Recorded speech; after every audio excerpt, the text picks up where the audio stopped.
So I had a really cool request by someone to make a video talking about how to keep your marriage exciting after years and years of marriage.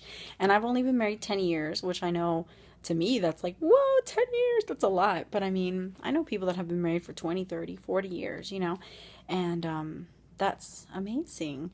And I know that the next 10, 20, 30 years are going to bring on new chapters, new seasons, new challenges, new trials in our lives together.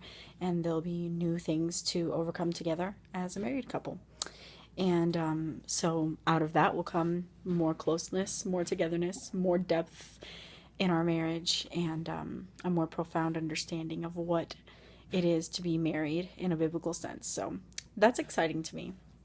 But as far as ways to keep your marriage exciting, I went to this really cool uh, ladies' night thing that we had at the end of the school year for co-op, and all of us were out on a beautiful picnic table on one of our friends' property, which was like overlooking a lake and just all this beautiful land, and we're having dinner at sunset. And she was she had asked several women, old women from her church, to tell her something that they learned along the way in marriage. Or I can't remember what she asked them, but it had something to do kind of like this question, like, how do you keep your marriage strong or healthy for so long?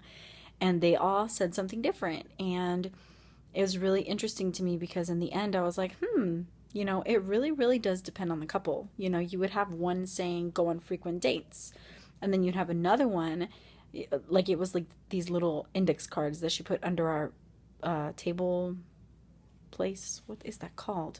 Placemat. Under our placemat. And so we went around the table, we looked under our placemat, pulled out the index card, and read it out loud. And so one of them was like, go on frequent dates. One of them was, always have time together after bedtime. One of them was, dates are overrated. Make sure you have time together every night after bedtime. One of them was, have couch time. Come home, make the kids give you time to just talk between, on the sofa, and let them see you conversing and giving each other undevoted, uninterrupted attention, or whatever. What is the word? Undivided attention. And make the kids wait until you're available to them. It's just all these great ideas, and they're all great. I don't think any of them are bad or better than the other. I just think that we have to see what fits our lives.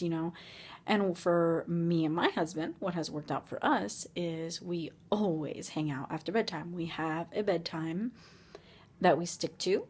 It's 9 at this point. It used to be 7:30, then the kids got older, it became 8, then they got older, it became 8:30, and now 9. And I think it'll be 9 for many years to come. Even if they're just sitting there awake for 40 minutes looking at books or something, they are in their room, and the night is ours from 9 o'clock onward. So that's our thing. We always have a 9 o'clock bedtime, and we always have time together after bedtime. And it really is always different, and that's what's kept excitement in our marriage. He's in the carport, baby. Mm-hmm. I'm about to show now. Hold on just a minute. Go close the door. I'll be with you in just a minute. So, for us, that has been what has kept things exciting, is we always do something different. Like, we'll work out several nights. We'll read books sometimes. We'll listen to a sermon sometimes. We'll have a fun snack sometimes. We'll watch a movie sometimes. We'll watch YouTube videos sometimes. I mean, that's probably the least one on the list. But every now and then I'll start watching Board Shorts. It's called Board Shorts is the channel. Kid snippets, and I love them. So I'll like watch that, and then you can't just watch one, so I'll watch a bunch. But I mean, we really don't ever watch YouTube videos, but sometimes we do. And I don't know what else. Sometimes we'll just talk. We just won't do anything, and we'll just talk until we go to bed. And yeah, so I think just doing different things is good. Getting into the same old thing every single night we watch a show, Unless you and your husband love that and you bond that way and it's just wonderful to you, then cool, do it. But if you're like, I wish there was something more, then have a conversation and see what else you can do, you know? But if you like what you're doing, awesome. There's no rules of what this is what it's supposed to be. I just got sick of watching something every single night. I got tired of it. I'm like, I'd really rather have other things to do besides every single night it's the same thing. We put the kids to bed, we come in here, we watch a show. I'd rather have a little excitement going. And of course we do dates when we can, but that's not always an option. So we make the best of the time we have after bedtime at home together. So that's practical things. I really think, ladies, sometimes we have to die to ourselves and do stuff that isn't necessarily interesting or exciting to us just to give our husbands the satisfaction and the thrill of getting to show us what they're into, or for us to show interest and want to be a part of whatever he's into. And you don't have to like make it your number one hobby, but if you do, cool. I mean, what an amazing thing for you to die to yourself and join him in one of his hobbies or something. And then having fun together. Have fun, have fun, have fun. Goof off, be silly, be funny. Remember how it used to be before kids when you used to joke around and be fools together. Try to remember that. Dig deep and do it again. I'm serious. It's so funny. You get like so serious after parenting because everything's so important. And now you have these people to raise and it's no joke.